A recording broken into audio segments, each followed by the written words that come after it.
Hi folks, that's me. Ha ha ha. Anyway, I was using too much of my data on my phone, so I switched to a regular camera. That's a Snapchat of me anyway. So, back to what you would like to have open to do what I'm trying to show you real quick. I really am trying to go quick. I have a new, I'm making a whole new introduction. Introduction time, ta-da! And it's like laugh out loud. See, like there it is. Right? All of my playlists in it, and they bring you right to the playlist. It's hard to have another tab of that video. Remember, pick a video. You're gonna do it to all your. I do it to all my videos. This is easiest to make quiche method and recipe. And then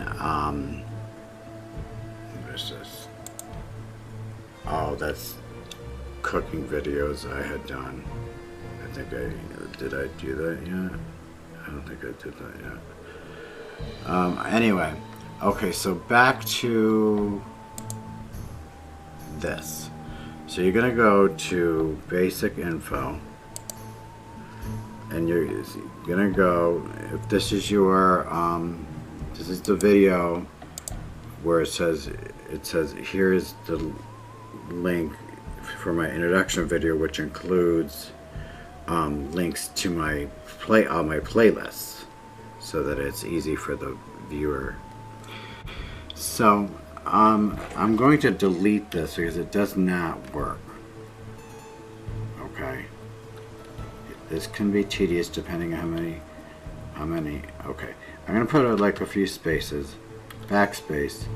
Okay, now you're gonna go to your introduction new video tab, and you're gonna copy the URL. You're gonna go to the video that you need to put the new link, paste it in. You need to save this, and it says all changes saved. So you go back up here, and this says back to video manager to do another video. Make sure that you have a list and you check it off. There, another check.